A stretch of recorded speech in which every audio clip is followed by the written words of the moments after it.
Hello dear friends, welcome to Exampur. नमस्कार, good morning. कैसे हैं आप लोग? पढ़ाई कैसी चल रही है सभी बच्चों की? मेरे प्यारे बच्चों, आई होप आप लोगों की दिवाली बहुत अच्छी मनी होगी। आप लोगों ने बहुत अच्छे से दिवाली मनाई होगी और इसी के साथ साथ आप लोग सभी बच्चों को हैप्पी भैया दूज और गोवर्धन पूजा की बहुत बहुत शुभकामनाएं। और मेरे प्यारे बच्चों, कल आपकी होगी मैराथन क्लास, ठीक है? आपको पता है हर शनिवार मैराथन क्लास होती है। कल आप लोगों की होगी मैराथन क्लास और मैराथन क्लास में हम लोग जो भी आप लोगों का, जैसे आपको पता है हर सैटरडे मैराथन क्लास होती है, तो आप सभी बच्चे अधिक से अधिक संख्या में क्लास में आइए। और इसी के साथ साथ क्योंकि आप लोग आते हैं तो उससे हमारा भी मोटिवेशन बढ़ता है। और दूसरी चीज़ ये है, आपका अपना भी एग्ज़ाम का जो आपका मतलब जो आपका टारगेट है, वो टारगेट पूरा होने के आप भी नज़दीक हैं। और इसी के साथ साथ गाइस, आज एक दो चीज़ें मैं आप लोगों को बताऊंगी। सबसे पहले तो हमारी इंडियन पॉलिटी की क्लास है। जो भी बच्चा हम लोगों के चैनल पर नया है, मतलब फर्स्ट टाइम बच्चा कनेक्ट है, ठीक है, एक तो आप लोग अपना फर्स्ट टाइम आ रहे हो आप लोग, अगर जो भी बच्चा है, तो एग्जामपुर का ऑफिशियल एप्लीकेशन है। एग्जामपुर का ऑफिशियल एप्लीकेशन है। इस एप्लीकेशन को आप लोग डाउनलोड कर लीजिए। इस एप्लीकेशन को बच्चा आप लोग डाउनलोड कर लीजिए, ठीक है? एग्जामपुर की ऑफिशियल एप्लीकेशन को आप लोग डाउनलोड कर लीजिए। और इसी के साथ साथ, ठीक है, जब आप डाउनलोड करेंगे तो आपको यहाँ पर कुछ बॉक्स दिखेंगे, ठीक है? यहाँ पर कुछ बॉक्स दिखेंगे। यहाँ पर आप फ्री कोर्स में जाएंगे, फ्री कोर्स में जाएंगे आप, ठीक है? फ्री कोर्स में जाएंगे। फ्री कोर्स में जाने के बाद आप बीपीएससी के सेक्शन में जाइए, ठीक है? बीपीएससी के सेक्शन में जाने के बाद आप लोग पॉलिटी में जाएंगे, या फिर अगर आप एमपी वाले जो बच्चे हैं वो एमपी में जाएंगे, पॉलिटी में जाइए। पॉलिटी में जाने के बाद आपको जितनी भी पीडीएफ्स हैं, जो भी अभी तक क्लासेस हुई हैं, जितनी भी पीडीएफ्स हैं, ये सारी पीडीएफ्स आपको दिख जाएंगी, ठीक है बच्चा? ये सारी पीडीएफ्स आपको मिल जाएंगी। तो मेरे प्यारे स्टूडेंट्स, आप लोग एक तो पीडीएफ के लिए एग्जामपुर की ऑफिशियल एप्लीकेशन को डाउनलोड कर लीजिए, ठीक है? ऑफिशियल एप्लीकेशन डाउनलोड कर लीजिए। जितना भी बच्चा हम लोगों के साथ नया जुड़ रहा है, ठीक है? और इसी के साथ साथ दूसरी चीज़ ये है, एक तो आपका ये सेक्शन हो गया, ठीक है? दूसरा आपका ये है कि आपको जो भी नया स्टूडेंट है भाई सब्सक्राइब कर सकते हैं, ठीक है? आगे आपको नोटिफिकेशन चाहिए तो बेल आइकन दबा दीजिए, लाइक शेयर और सब्सक्राइब कर दीजिए। दूसरा ये है कि गाइस, मैं अब आपका जल्दी ही एक ओपन सेमिनार लेने वाली हूँ। बस ये एक बार फेस्टिव सीज़न ख़त्म हो जाए, ठीक है? तो माइट भी आपका जो नेक्स्ट वीक है, नेक्स्ट वीक आपका ओपन सेमिनार लेने वाली हूँ, जिसके अंदर मैं आपको सोशियोलॉजी ऑप्शनल के बारे में बताऊंगी, ठीक है? सोशियोलॉजी ऑप्शनल के बारे में जितना भी डिटेल्ड है वो सारी चीज़ें मैं आपको बताऊंगी। और तीसरा गाइस, ठीक है, ओपन सेमिनार होने के साथ साथ, ओपन सेमिनार होने के साथ साथ आपको जो भी, मतलब फॉर एग्जांपल के लिए आप लोगों के मेल्स आए, मैसेजेस आए डीएनए की क्लास के लिए, तो बच्चा डीएनए की क्लास 7 बजे होती थी, तो अभी 7 बजे ना होके 11 बजे से देखो डीएनए की क्लास हो सकती है। और इसी के साथ साथ, ठीक है, 11 बजे से डीएनए की क्लास हो सकती है आपकी। पर अभी ये टेंटेटिव है, अभी ये फिक्स नहीं है कि हाँ भाई यही होगा, अभी ये टेंटेटिव है। समझ रहे हैं आप मेरी बात? टेंटेटिव है, ठीक है? जो भी फाइनल होगा आपको बता दिया जाएगा। मंडे या ट्यूसडे तक फाइनल बता दूंगी, ठीक है? 11 बजे से आपकी डीएनए की क्लास स्टार्ट होगी, मतलब ये काम भी आपका नेक्स्ट वीक से शुरू हो जाएगा, ठीक है? और उसके बाद चौथी चीज़ ये है कि अगर आप लोग मुझसे मतलब कनेक्ट होना चाहते हैं या कोई भी इंफॉर्मेशन को लेना चाहते हैं, तो बच्चा आप लोग upasna.example@gmail.com इस पर आप मुझसे कनेक्ट हो सकते हैं, ठीक है? Is it clear? तो शुरू करते हैं आज के दिन की शुरुआत। की खुशी आपके एटीट्यूड पर निर्भर करती है, खुशी आपके एटीट्यूड पे निर्भर करती है कि आप खुश रहना चाहते हैं या आप खुश नहीं रहना चाहते हैं, ठीक है। तो इसी से पता चलता है कि आपको किस तरीके से अपनी जिंदगी गुजारनी है। आपकी इच्छा, या तो आप रो रो के रह लीजिए, आपकी इच्छा या तो आप हंस के अपनी जिंदगी को गुजारिए। डिपेंड ये करता है आपके पास क्या है, ये नहीं इस चीज को देख के कभी मत रोइए कि क्या आपके पास नहीं है, ठीक है मेरे प्यारे बच्चों। तो ये चीज आप लोगों को अपने एटीट्यूड के अंदर लेकर आनी चाहिए कि हमें अपनी जिंदगी में जैसी भी सिचुएशन हो, जैसा भी पल हो, हमेशा खुश रहना है, हमेशा अपने एक एटीट्यूड को बनाए रखना है। क्या आपको पसंद है, क्या आपको पसंद नहीं है, ठीक है। और इसी के साथ साथ जो आपने अपनी मंजिल को निर्धारित कर लिया है, अपनी पूरी जी जान लगा दीजिए अपनी मंजिल को पूरा करने के लिए, क्योंकि अंततः आपकी जो पहचान होगी वो वहीं से होगी जो आप करना चाहते हैं, जो आप बनना चाहते हैं, इसी से आपकी पहचान होगी, ठीक है। सो इसी के साथ साथ हम लोग एक तो ये आपका आज का सेशन को हम लोग शुरू करते हैं, ठीक है। अधिक से अधिक बच्चे एक बार कनेक्ट हो जाइए। और ये जो सेशन है हम लोगों का बड़ा ही ज़बरदस्त चलने वाला है। प्रीवियस 2 क्लासेस में 3 नवंबर को, 4 नवंबर को बच्चा हम लोगों ने गवर्नर के सेक्शन को कवरअप किया था। गवर्नर के सेक्शन को कवरअप किया था। गवर्नर के सेक्शन का मतलब ये है कि हमने गवर्नर के जितने भी बेसिक्स आर्टिकल्स हैं वो सब देख लिया था। गवर्नर के बेसिक्स आर्टिकल देखने के साथ साथ हम लोगों ने पावर्स ऑफ गवर्नर भी देख लिया था, जिसके अंदर हम लोगों ने executive power, legislative power, pardon power, ये पावर्स मैंने आपको करा दी थी। गवर्नर के सेक्शन को ही कवर करते हैं। और बच्चा आज आपकी ये क्लास जो गवर्नर की क्लास है, ये क्लास आज आपकी फिनिश हो जाएगी। मतलब आपका गवर्नर का सेक्शन खत्म हो गया। और मंडे को जो मैं एमसीक्यूज लेकर आऊंगी वो बहुत ही जबरदस्त एमसीक्यूज होंगे, प्रेसिडेंट के, गवर्नर के, वाइस प्रेसिडेंट के, क्योंकि ये सेक्शन मैं आपको करवा चुकी हूँ। तो इसीलिए बच्चा आप लोग जो जितने भी स्टूडेंट्स हैं प्रीवियस क्लासेस को जरूर देख लेना, अगर आपने प्रीवियस क्लासेस को नहीं देखा है तो। गवर्नर के सेक्शन को शुरू करते हैं राज्यपाल को, ठीक है। गवर्नर के सेक्शन को शुरू करते हैं, राज्यपाल को शुरू करते हैं, ठीक है। Is it clear? तो गवर्नर प्रीवियस क्लास में हमने देखा था आर्टिकल 153 से लेके आर्टिकल 162 तक है गवर्नर का सेक्शन। इसके अलावा हमने ये भी देखा था कि आर्टिकल 153, 154 ये सारे गवर्नर के आर्टिकल हम लोगों ने पढ़ लिए थे। और इसी के साथ साथ पावर्स भी देख ली थी। हमारी जो रिमेनिंग पावर है, गवर्नर की जो रिमेनिंग पावर मेरे को करवानी है, 3 पावर करवानी थी। एक आपको करवानी है डिस्क्रिशनरी पावर, ठीक है। एक करवानी है डिस्क्रिशनरी पावर, स्वैच्छिक शक्ति, स्वैच्छिक शक्ति। दूसरी मुझे करवानी है वीटो पावर,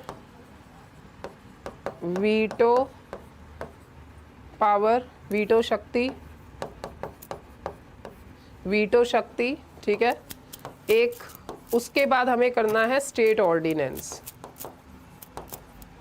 स्टेट ऑर्डिनेंस, राज्य अध्यादेश, राज्य अध्यादेश। ये 3 चीज़ें जो हैं ये हमें करनी है, ठीक है। तो गवर्नर के अंदर ये 3 पावर्स है। इसके बाद जो हमारा ये गवर्नर का सेक्शन है ये ख़त्म हो जाएगा। और लास्ट में मैं आपको एक ओवरऑल समराइज करके बता दूंगी कि हमने ओवरऑल गवर्नर के सेक्शन में क्या क्या पढ़ा, ठीक है बच्चा। तो शुरू करते हैं। सबसे पहला डिस्क्रिशनरी पावर, ठीक है। Discretionary power of governor. सबसे पहला है डिस्क्रिशनरी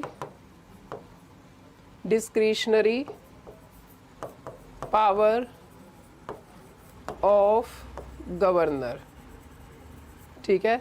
राज्यपाल की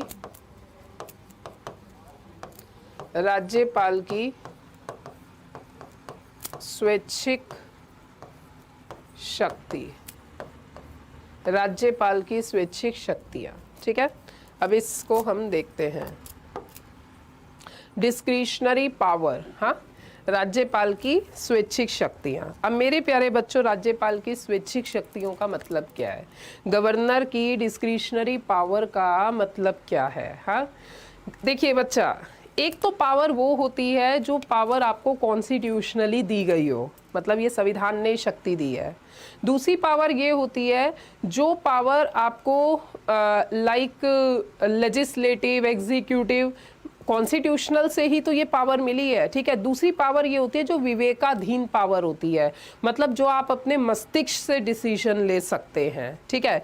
एक पावर तो कॉन्स्टिट्यूशन में लिखी हुई है, that is called as a constitutional power, उसे कहते हैं संवैधानिक शक्ति। और दूसरी पावर होती है विवेकाधीन शक्ति, जिसे आप कहते हैं कि this is like discretionary power, जो आपने अपने विवेक से, अपने रीजनिंग से, अपने मेंटल जजमेंटल से आप किसी भी डिसीजन को ले सकते हैं, ठीक है बच्चा।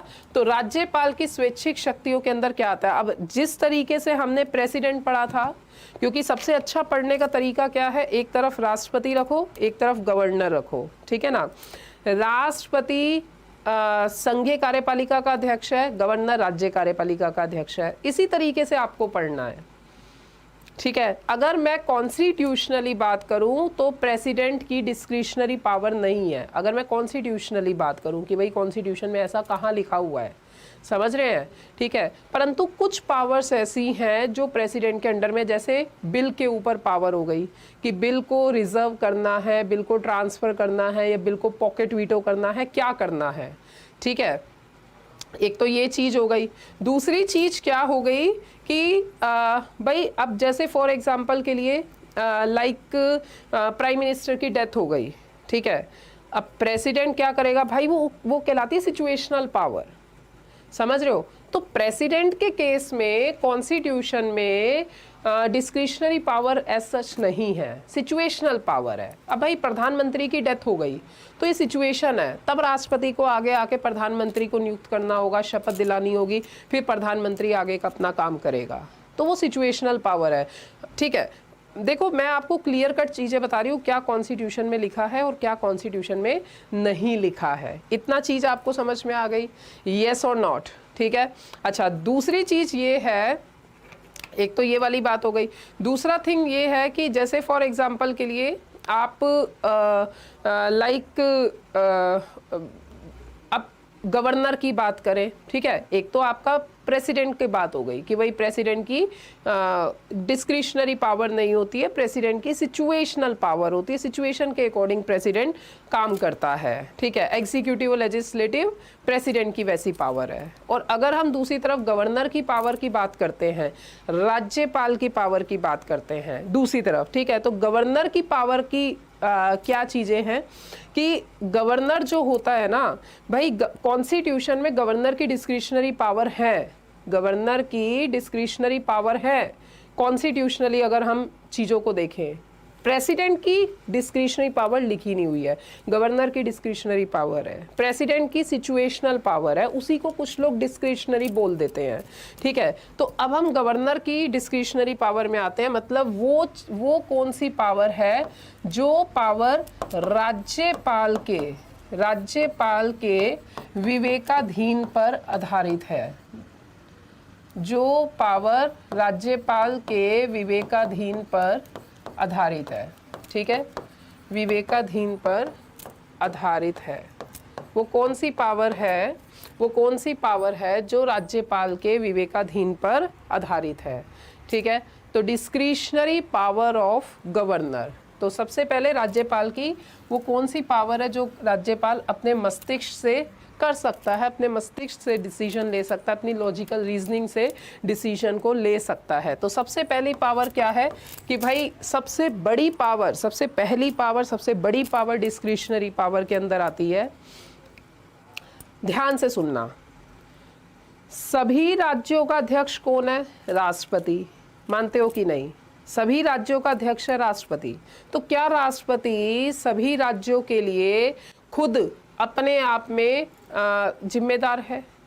तो भाई ऑब्वियसली सारे राज्यों के काम राष्ट्रपति के नाम पे होते हैं। तो क्या राष्ट्रपति जिम्मेदारी के साथ साथ क्या सारे राज्यों को देख सकता है? क्या सारे राज्यों को एडमिनिस्टर कर सकता है? नहीं कर सकता। तो राष्ट्रपति कॉन्स्टिट्यूशन के अकॉर्डिंग किसको जिम्मेदारी देता है? गवर्नर को जिम्मेदारी देता है। तो गवर्नर की जिम्मेदारी होती है कि भाई आप एक स्टेट देखो या एक से अधिक स्टेट को देखो। तो गवर्नर एक स्टेट या एक से अधिक स्टेट के लिए जिम्मेदार होता है। अब इसके बाद गवर्नर अपने राज्य की रिपोर्ट, नॉर्मल कंडीशन चल रही है, कॉन्स्टिट्यूशन में जैसा लिखा है, फेडरल स्ट्रक्चर में जैसा लिखा है, अगर वैसी चीजें चल रही है तो गवर्नर रिपोर्ट देता है किसको? राष्ट्रपति को रिपोर्ट देता है। राष्ट्रपति साइन किया, ठीक है, क्योंकि आपको ये पता होना चाहिए कि राज्यपाल की रिपोर्ट जाती है राष्ट्रपति के पास, ठीक है, साइन कर दिया। और अगर मान लीजिए स्टेट में कुछ एबनॉर्मेलिटी हो गई, स्टेट में कुछ ऐसी कंडीशन हो गई जो कि फॉर एग्जांपल के लिए मतलब कॉन्स्टिट्यूशन की तरह वर्क नहीं हो रहा है, अगर स्टेट में कुछ ऐसा सिचुएशन हो गया, तो अगर ऐसा सिचुएशन हो गया कि कुछ नॉर्मल कंडीशन नहीं है, या जैसे फॉर एग्जांपल सीएम का डेथ हो गया, या फिर रियोट हो गया, हिंदू मुस्लिम झगड़े हो गए, ठीक है, तो कॉन्स्टिट्यूशनली देखा जाए तो काम नहीं हो रहा। एग्री और नॉट बच्चा? तो अगर कोई ऐसा सिचुएशन होता है, कॉन्स्टिट्यूशनली काम नहीं होता, तो गवर्नर रिपोर्ट देता है राष्ट्रपति को, तब राष्ट्रपति शासन लगाता है आर्टिकल 356 के तहत। समझे कि नहीं? और इस 356 से ऊपर होता है 355। आर्टिकल 355 कहता है कि जो भी आपका केंद्र है, मतलब केंद्र की जिम्मेदारी है राज्य का ध्यान रखना।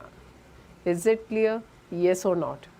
सेंटर की जिम्मेदारी है राज्य का ध्यान रखना, तभी ये 356 बना कि राज्य का रिपोर्ट दिया जाता है राष्ट्रपति के पास, तब राष्ट्रपति उसको आगे मतलब उस पर अगर कॉन्स्टिट्यूशनली काम नहीं है तब स्टेट इमरजेंसी लगाता है। मेरे प्यारे बच्चों, इसी कारण से स्टेट इमरजेंसी को कहा जाता है प्रेसिडेंट रूल, इसी कारण से कहा जाता है कॉन्स्टिट्यूशनल इमरजेंसी, ठीक है। तो पहली डिस्क्रिशनरी पावर क्या है?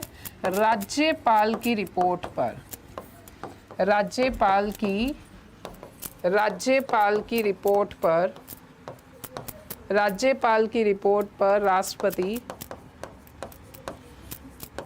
राज्यपाल की रिपोर्ट पर राष्ट्रपति शासन, राष्ट्रपति शासन लगा सकता है, ठीक है। राज्यपाल की रिपोर्ट पर राष्ट्रपति शासन लगा सकता है। तो गवर्नर इज रिस्पॉन्सिबल, ठीक है।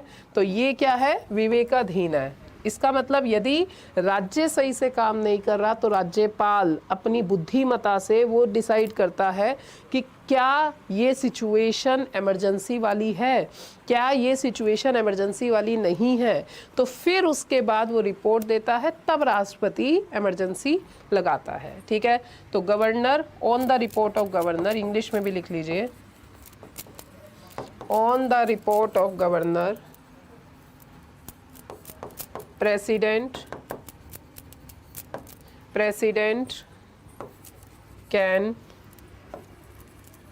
issue president rule. On the report of governor, president can issue president rule, ठीक है। तो राज्यपाल की रिपोर्ट पर राष्ट्रपति शासन लगा सकता है। दूसरी चीज, दूसरा पॉइंट, एक पॉइंट आपको अच्छे से क्लियर हो गया, ठीक है। नेक्स्ट पॉइंट, डन, ठीक है।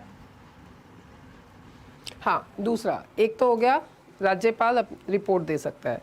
सेकंड पॉइंट इज व्हाट, कि क्या गवर्नर के पास पावर है कि गवर्नर अपने विवेकाधीन के आधार पे, अगर ऐसी सिचुएशन आ गई कि मान लो सीएम का डेथ हो गया, तो राज्यपाल अपने विवेकाधीन के आधार पे सीएम को नियुक्त कर दे, फिर उसके बाद वो विधानसभा की मेजोरिटी लेके वो तो फिर सीएम कंटिन्यूड रहेगा। अगर मान लीजिए 1 महीने के अंतर्गत विधानसभा का बहुमत नहीं मिला तो फिर उसे सीएम के पद से हटना पड़ेगा, ठीक है। यदि सीएम की, मुख्यमंत्री की, यदि मुख्यमंत्री की मृत्यु हो जाती है,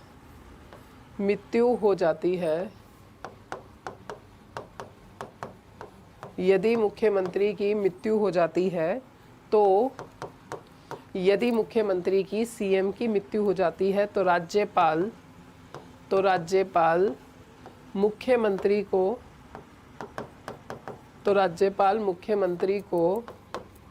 नियुक्त कर सकता है, तो राज्यपाल मुख्यमंत्री को नियुक्त कर सकता है, ठीक है। तो राज्यपाल मुख्यमंत्री को नियुक्त कर सकता है, ठीक है। Governor can appoint the CM, ठीक है। परंतु मुख्यमंत्री को 1 महीने के अंदर अपनी बहुमत को सिद्ध करना होगा। परंतु मुख्यमंत्री को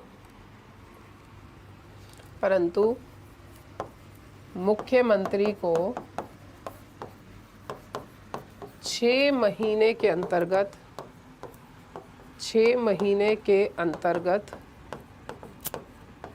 बहुमत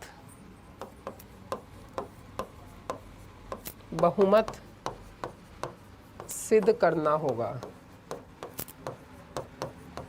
ठीक है। 6 महीने के अंतर्गत अपने बहुमत को सिद्ध करना होगा। Is it clear?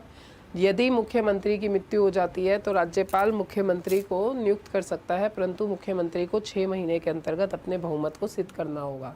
ये हो गई दूसरी बात। तीसरी बात, गवर्नर के पास ये पावर होती है, डिस्क्रिशनरी पावर होती है कि उसके पास कोई भी बिल आया तो उस बिल को उसे रिजर्व रखना है, राष्ट्रपति को देना है, पॉकेट वीटो करना है, क्या करना है।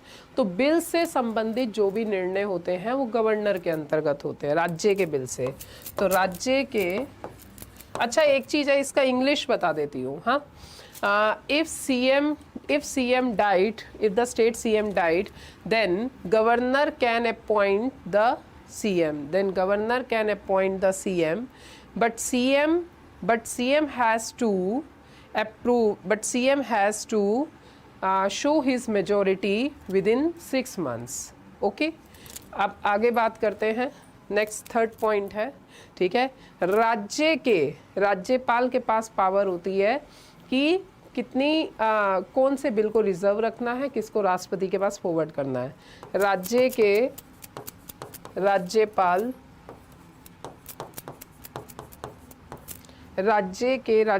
के पास ये शक्ति है कि किस बिल को रिजर्व रखना है, कि किस बिल को रिजर्व रखना है। राष्ट्रपति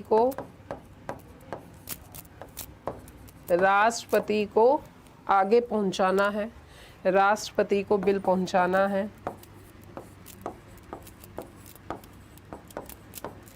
राष्ट्रपति को बिल पहुंचाना है या पास करना है,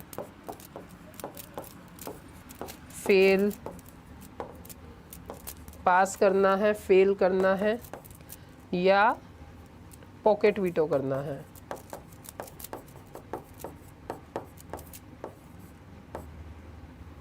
या पॉकेट वीटो करना है, ठीक है ना। तो राज्य के राज्यपाल के पास शक्ति है, means it is a power of governor that to reserve which bill and president and to forward the bill to the president, means the governor has the discretionary power either to reserve the bill or to forward the bill, to pass the bill, to fail the bill, or to do the pocket veto. This is wholly and solely decided by the governor. Okay, is it clear? ठीक है। अच्छा, इसके अलावा fourth point, हाँ, अब जैसे for example discretionary power के अंदर आता है, लाइक अगर मान लीजिए विधानसभा को भंग करने की बात आ रही है। अब जैसे वही बात है, जैसे राष्ट्रपति के पास पावर होती है लोकसभा को भंग करने की, उसी तरीके से गवर्नर के पास पावर होती है विधानसभा को भंग करने की। तो क्या गवर्नर के पास पावर है कि वो विधानसभा को भंग कर सकता है? तो आंसर है यस, गवर्नर के पास पावर होती है कि वो विधानसभा को भंग कर सकता है। परंतु कैसे भंग कर सकता है? जिस तरीके से राष्ट्रपति को कैबिनेट एडवाइस करती है तब जाके वो भंग करता है, इसी तरीके से गवर्नर के केस में स्टेट कैबिनेट एडवाइस करती है तो भंग करता है। ठीक है, तो राज्यपाल विधानसभा को भंग कर सकता है, विधानसभा को भंग कर सकता है। ठीक है, परंतु राज्य कैबिनेट की सलाह पर, परंतु राज्य कैबिनेट की सलाह पर। ठीक है, तो राज्यपाल विधानसभा को भंग कर सकता है परंतु राज्य कैबिनेट की सलाह पर। तो इसे इंग्लिश में भी लिख देते हैं, governor can dissolve SLA, governor can dissolve SLA Vidhan Sabha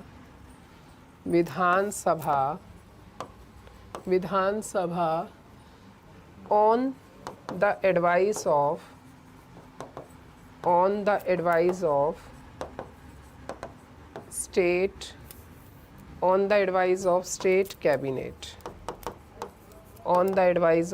state cabinet, okay, governor can dissolve SLA Vidhan Sabha on the advice of state cabinet।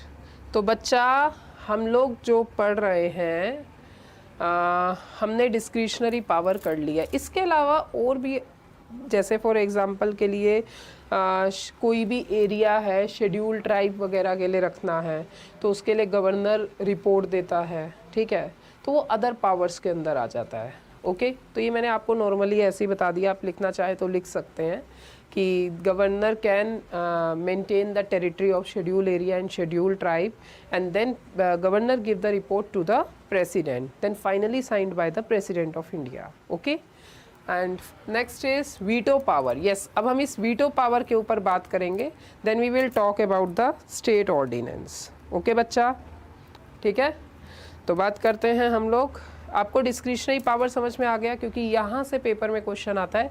तो एक तो राज्यपाल की रिपोर्ट पे राष्ट्रपति शासन लगा सकता है, मुख्यमंत्री की डेथ हो जाए तो नया मुख्यमंत्री चुन सकता है, और राष्ट्रपति के पास पावर, मतलब राज्यपाल के पास पावर है कि कौन से बिल को रिजर्व करना है, कौन से बिल को आगे फॉरवर्ड करना है। और राज्यपाल विधानसभा को भंग कर सकता है परंतु राज्य कैबिनेट की सलाह पर। ठीक है, तो next is second is veto power. Veto power, veto शक्ति। ठीक है बच्चा, वीटो शक्ति की बात करते हैं। वीटो पावर क्या है? वीटो पावर क्या है? वीटो पावर के अंदर क्या क्या आता है? वीटो पावर के अंदर आता है कि कौन सी ऐसी पावर है, मतलब जैसे मान लीजिए विधानसभा ने बिल पास किया, अब हर राज्य में तो विधान परिषद नहीं है, कुछ राज्य में विधान परिषद है, कुछ में नहीं है। तो जिनमें विधान परिषद है 6-7 राज्यों में, तो वहाँ पे विधानसभा से बिल पास होता है, विधान परिषद से पास होता है, फिर राज्यपाल के पास आता है। भाई एक्ट बनाने का काम क्या है? एक्ट कैसे बनता है? देखो सेंटर में क्या होता है, मैं सेंटर का भी एक बार बता देती हूँ, स्टेट का भी बताती हूँ। सेंटर में क्या होता है, लोकसभा में बिल आया, ठीक है, कोई भी सेंटर में क्या होता है, कोई भी एक बिल आया, लोकसभा में पास हुआ, राज्यसभा में पास हुआ, फिर ये बिल पहुंचाया जाता है भारत के राष्ट्रपति को, भारत के राष्ट्रपति का साइन होता है, साइन होने के बाद ये बन जाता है एक्ट। ये तरीका होता है केंद्र का। ठीक है, बन गया क्या? एक्ट। अब हम बात करते हैं स्टेट की, हम बात करते हैं स्टेट की, राज्य की। अब राज्य के अंदर क्या होता है? स्टेट के अंदर होता है, स्टेट का बिल आता है, ठीक है, SLA आता है, SLC आता है विधानसभा, विधान परिषद। विधानसभा बिल पास करती है, विधान परिषद पास करती है, और उसके बाद फिर गवर्नर साइन करता है, गवर्नर साइन करता है, और फिर उसके बाद वो बन जाता है क्या, एक्ट। तो ये आपका सेंटर का मामला है, ये आपका स्टेट का मामला है। अब ऐसा भी हो सकता है कि गवर्नर इस बिल को अपने पास रख ले, पॉकेट वीटो कर दे। गवर्नर ने साइन कर दिया तो राज्य का नियम बन गया, ठीक है, ये बन जाएगा स्टेट एक्ट, और ये बन जाएगा सेंटर एक्ट, सेंटर एक्ट या इंडियन एक्ट, समझ रहे हो, ठीक है। गवर्नर ने पास कर दिया, राज्य का कानून बन गया। गवर्नर ने फेल कर दिया, राज्य का कानून फेल हो गया। गवर्नर के ऊपर डिस्क्रिशनरी पावर है कि इस बिल को वो राष्ट्रपति को भी फॉरवर्ड कर सकता है, फिर राष्ट्रपति इस बिल पर साइन कर सकता है। राष्ट्रपति इस बिल को गवर्नर के पास सस्पेंसिव वीटो भी कर सकता है कि आप इसे वापस भेजिए। गवर्नर आगे विधानसभा को सस्पेंसिव वीटो कर सकता है। सस्पेंसिव वीटो करने के बाद अगर उस विधानसभा, क्योंकि यहाँ पे जो होते हैं यहाँ पे MLA होते हैं, और ये जो भी MLA हैं इन सभी MLA को किसने चुना है, भारत की जनता ने चुना है। समझ रहे हो आप लोग मेरी बात, भारत की जनता चुनती है। तो इसीलिए कहा जाता है कि ये जो SLA में MLA बैठे हुए हैं, ये सदस्य बिल को जो वापस आया है उस बिल को अगर वापस से दोबारा गवर्नर को देते हैं तो फिर इन्हें साइन करना होगा, फिर इनके लिए मस्ट होता है। तो मेरे प्यारे बच्चों, अब वीटो पावर क्या है, इनकी पावर है, क्या क्या पावर है, एक तो वीटो पावर होती है पॉकेट वीटो की, ठीक है, दूसरी वीटो पावर होती है आपकी सस्पेंसिव वीटो, सस्पेंसिव वीटो, तीसरी वीटो पावर होती है आपकी एब्सोल्यूट वीटो, एब्सोल्यूट वीटो, ठीक है। मैंने आपको प्रेसिडेंट के केस में बताया था कि क्वालिफाइड वीटो भी होती है, पर क्वालिफाइड वीटो किसकी पावर है, प्रेसिडेंट की पावर है। क्वालिफाइड वीटो किसकी पावर है, प्रेसिडेंट की पावर है। आप समझ रहे हैं मेरी बात, येस और नॉट, ठीक है, वो प्रेसिडेंट की पावर है। तो क्वालिफाइड प्रेसिडेंट की पावर है किसकी, अमेरिकन प्रेसिडेंट की, इंडियन प्रेसिडेंट की नहीं है। तो हमारी इंडिया के अंदर क्वालिफाइड वीटो नहीं होता है, और क्वालिफाइड वीटो प्रेसिडेंट की पावर है अमेरिकन प्रेसिडेंट की, इंडियन प्रेसिडेंट की क्वालिफाइड वीटो पावर नहीं है। हमारे इंडिया का जो प्रेसिडेंट है उसके पास यही 3 वीटो पावर होती है। ये 3 पावर राष्ट्रपति की भी हैं, यही 3 पावर राज्यपाल की भी हैं, मतलब प्रेसिडेंट की भी हैं और गवर्नर की भी हैं, ठीक है। Pocket veto, pocket veto, suspensive veto का मतलब निलंबित वीटो, निलंबित वीटो। एब्सोल्यूट का मतलब पूरी तरह से खारिज कर दिया, ठीक है, खारिज कर दिया, खारिज वीटो, ठीक है, या फिर इसे आप कह सकते हैं विड्रॉ कर दिया। तो अब एक एक करके देखते हैं बच्चा। सबसे पहले पॉकेट वीटो में क्या होता है, ठीक है, जैसा कि आपको नाम से ही पता चल रहा है, पॉकेट वीटो। पॉकेट वीटो में क्या है, जैसे फॉर एग्जाम्पल विधानसभा है, जहाँ जहाँ पे विधान परिषद है वहाँ तो दोनों हाउसेस में पास होता है, और जहाँ पे विधान परिषद नहीं है वहाँ तो सिर्फ विधानसभा ही बिल पास करेगी और सीधा गवर्नर के पास चला जाएगा। समझ रहे हैं आप लोग। विधानसभा ने बिल पास कर दिया, बिल पहुँच गया कहाँ, गवर्नर के पास, ठीक है, ये Vidhan Sabha lower house, SLC upper house, governor के पास गया। गवर्नर ने क्या किया, पॉकेट वीटो कर लिया। पॉकेट वीटो का मतलब क्या है, अनिश्चित काल तक, अनिश्चित काल तक ना ही हाँ ना ही ना, अनिश्चित काल तक ना ही हाँ ना ही ना, मतलब इनडेफिनेट टर्म पीरियड तक ना तो उसे यस करना है ना ही उसे नो करना है। Is it clear. तो ये होता है क्या, पॉकेट वीटो। अब इसका मतलब क्या है, अनिश्चित काल तक मतलब कितने महीने तक वेट किया जाए, 6 मंथ्स तक। अगर 6 मंथ्स तक कोई भी नहीं उस बिल के ऊपर कुछ भी साइन वाइन हुआ है तो वो माना जाता है पॉकेट वीटो। समझे कि नहीं, ठीक है। तो ये कहा जाता है कि गवर्नर ने इस बिल को पॉकेट वीटो कर लिया, राष्ट्रपति ने इस बिल को पॉकेट वीटो कर लिया, ठीक है। दूसरा कहलाता है absolute veto. Absolute veto. Absolute veto में क्या होता है, बिल पे हस्ताक्षर ही नहीं होते हैं, बिल को खारिज कर दिया जाता है। बिल पर हस्ताक्षर नहीं होते, बिल पर हस्ताक्षर नहीं होते। 3 महीने तक अगर बिल पर हस्ताक्षर नहीं होते हैं तो ये माना जाता है ये एब्सोल्यूट वीटो हो गया। इसका मतलब ये है कि बिल फेल हो गया, बिल फेल हो गया। ठीक है, हस्ताक्षर नहीं है तो बिल फेल हो गया, वो एक्ट बन ही नहीं पाएगा। सही बात की नहीं, वो एक्ट नहीं बन पाएगा। ठीक है, अच्छा तीसरा क्या होता है, सस्पेंसिव वीटो। सस्पेंसिव वीटो, बच्चा सस्पेंसिव वीटो का मतलब क्या होता है? सस्पेंसिव वीटो का मतलब होता है जैसे विधानसभा के पास बिल आया, विधान परिषद के पास आया, दोनों के पास बिल आया, फिर राज्यपाल के पास आया, राज्यपाल ने मतलब साइन करना था उसे, परंतु राज्यपाल ने कहा कि अरे इस बिल में कुछ ना कुछ संशोधन होना चाहिए, कुछ ना कुछ चेंज होना चाहिए, तो राज्यपाल ने उस बिल को वापस भेज दिया विधानसभा के पास। अब वापस जो भेजा है अब विधानसभा के ऊपर है, चाहे उसमें संशोधन करे चाहे उसमें संशोधन ना करे। अगर संशोधन कर दिया तो फिर वही पास होगा, फिर राज्यपाल के पास आएगा, राज्यपाल उस पर साइन कर देगा। अगर संशोधन नहीं हुआ फिर भी वो बिल राज्यपाल के पास आएगा, राज्यपाल उस पर हस्ताक्षर कर देगा। समझ रहे हैं आप इस बात को? राज्यपाल उस पर हस्ताक्षर कर देगा। क्यों? क्योंकि सस्पेंसिव वीटो सिर्फ और सिर्फ एक ही बार हो सकता है। It is the only one time. समझ रहे हो आप मेरी बात? ठीक है, तो सस्पेंसिव वीटो सिर्फ एक बार कर सकते हैं। सस्पेंसिव वीटो सिर्फ एक बार कर सकते हैं। ठीक है, suspensive veto only once. Suspensive veto में क्या होता है, यदि विधानसभा, यदि राज्यपाल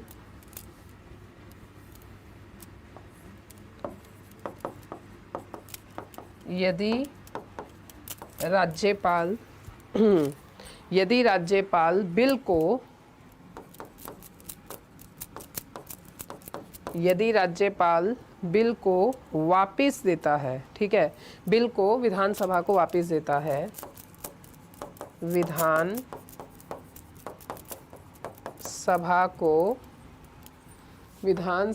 को वापस देता है, विधानसभा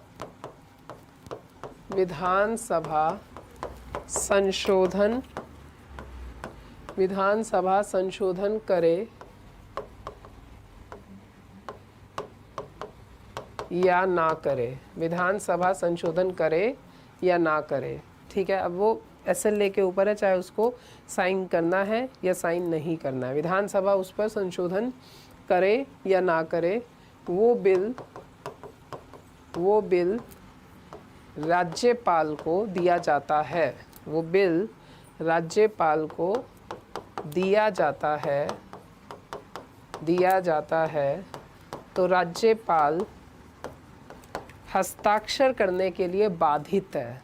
ठीक है, कंपेल है, उसे साइन करना होगा, तो राज्यपाल हस्ताक्षर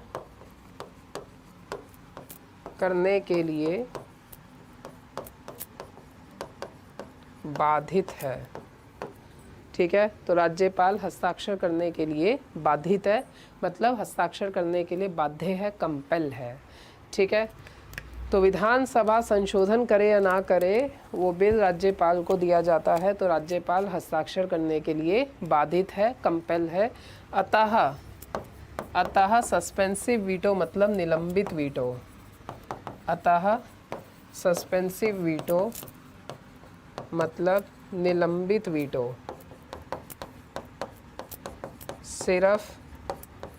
निलंबित वीटो सिर्फ एक बार ही किया जा सकता है, सिर्फ एक बार ही किया जा सकता है।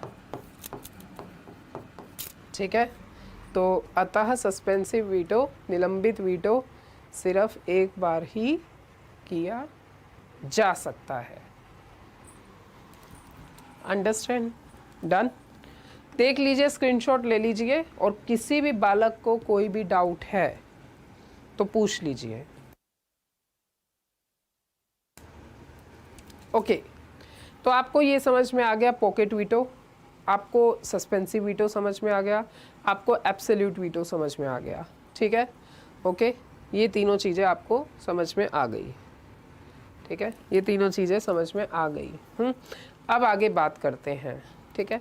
ये तीनों चीज़ें आपको क्लियर हो गई। अब इन्हीं को, मतलब अब ये गवर्नर के पास पावर है कि गवर्नर ने अगर फेल कर दिया तो फेल हो गया। सस्पेंसिव वीटो को ये राष्ट्रपति को भी बिल दे सकता है, राष्ट्रपति को भी भेज सकता है।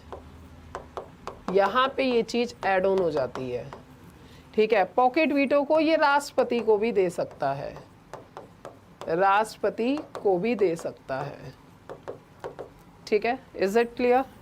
तो मेरे प्यारे बच्चों, आपका डिस्क्रिशनरी पावर हो गई, वीटो पावर हो गई। अब तीसरी और लास्ट पावर है, फिर आपका गवर्नर सेक्शन खत्म हो जाएगा, ठीक है। तो तीसरी पावर आपकी कौन सी बची हुई है? That is third power is so called as a state ordinance, ठीक है। स्टेट ऑर्डिनेंस, राज्य अध्यादेश, राज्य अध्यादेश। अब इसके बारे में बात करते हैं, ठीक है। इसके बारे में मैं पहले ना 4-5 चीज़ें लिख देती हूँ, फिर उसके बाद आपको बता देती हूँ, आप इन चीज़ों को ध्यान में रखिएगा, ठीक है। 4 और 5 थिंग्स मैं पहले आपको लिख कर दे देती हूँ कि भाई ये चीज़ें, और एग्ज़ाम में भी वही चीज़ें ही पूछेगा। इवन ऑल्दो आपके एमपी के एग्ज़ाम में तो 2019 में यही क्वेश्चन आया था कि राज्यपाल के अध्यादेश की पावर है, उसका आर्टिकल बताइए। तो मैं आपको पहले चीज़ें लिख देती हूँ कि भाई ये पूछेगा पेपर में। इसके बाद फिर हमारा गवर्नर का सेक्शन ख़त्म हो जाएगा, और फिर उसके बाद मंडे को हम लोग MCQs करेंगे, क्योंकि कल आपका होगा क्या, मैराथन क्लास होगी, ठीक है, सुबह से। तो स्टेट ऑर्डिनेंस का सबसे पहला अनुच्छेद क्या है? आर्टिकल 213, ठीक है। यह है आर्टिकल 213, यह है राज्यपाल की शक्ति है, गवर्नर की पावर है। यह है राज्यपाल की शक्ति है, it is the power of governor. यह है राज्यपाल की शक्ति है, यह है राज्यपाल की शक्ति है, it is the power of governor, कि राज्य कैबिनेट की सलाह पर, राज्य कैबिनेट की सलाह पर, राज्य कैबिनेट की सलाह पर राज्यपाल, राज्य कैबिनेट की सलाह पर राज्यपाल राज्य अध्यादेश, राज्य अध्यादेश जारी कर सकता है, जारी कर सकता है, ठीक है। यह राज्यपाल की शक्ति है कि राज्य कैबिनेट की सलाह पर राज्यपाल राज्य अध्यादेश जारी कर सकता है, ठीक है। नेक्स्ट पॉइंट, राज्य अध्यादेश तभी जारी किया जाता है, तभी जारी किया जाता है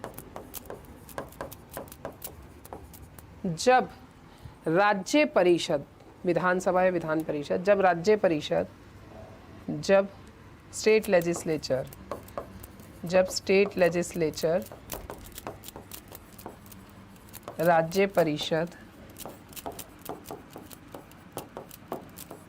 संसद में, जब राज्य परिषद उपस्थित ना हो, उपस्थित ना हो, मतलब अर्थात परिषद के अंतराल के समय, परिषद के अंतराल के समय यह अध्यादेश जारी किया जा सकता है,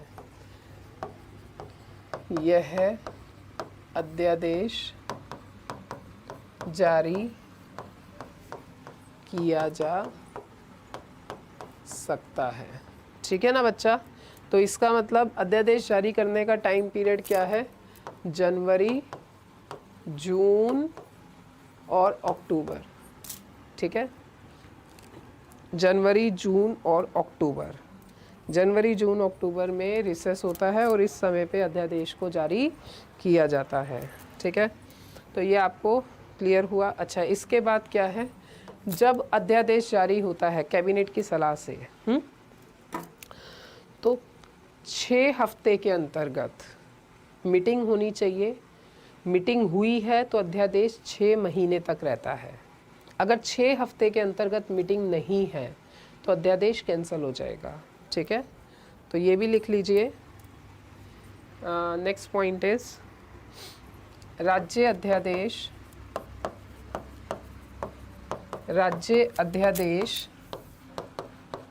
जारी करने पर, राज्य अध्यादेश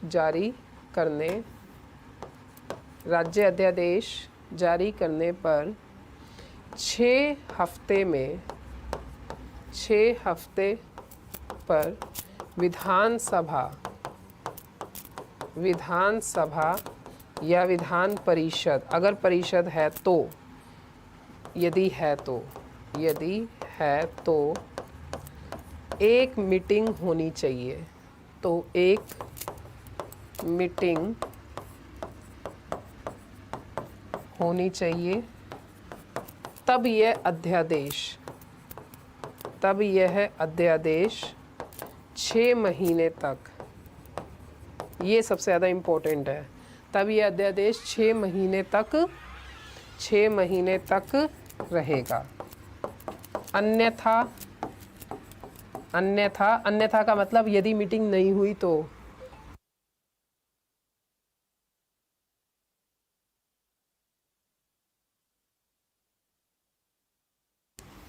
ठीक है, तब यह अध्यादेश 6 महीने तक रहेगा। अन्यथा यह अध्यादेश रद्द हो जाएगा। अन्यथा यह अध्यादेश रद्द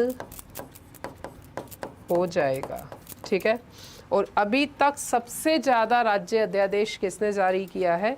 बिहार के गवर्नर ने। ठीक है, अभी तक सबसे ज़्यादा अध्यादेश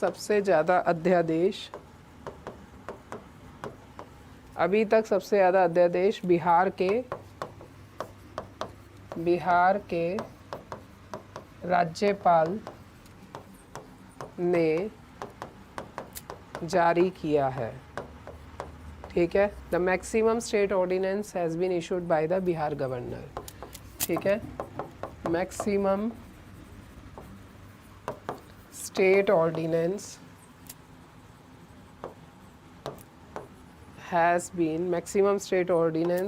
been issued by Bihar governor. और अध्यादेश के द्वारा ये अपनी पावर का मिसयूज़ करते हैं। तो मेंस के पेपर में, आईएएस मेंस के पेपर में एक क्वेश्चन आया था कि क्या अध्यादेश को ख़त्म कर देना चाहिए, मिसयूज़ करता है। तो हम ऐसा भी नहीं कर सकते क्योंकि कई बार क्या है, इम्पोर्टेंट कानून बनाने होते हैं, तो इसीलिए। पर हाँ, ये है कि अध्यादेश का मिसयूज़ नहीं करना चाहिए। तो सरकारिया कमीशन कहती है, Sarkaria commission are said that there should not be misuse of ordinance. There should not be misuse of ordinance because अगर ज़्यादा ऑर्डिनेंस जारी हो रहा है तो वो स्टेट का काम करने का तरीका सही नहीं है, उसको रिप्रेजेंट करता है। Because maximum issued of ordinance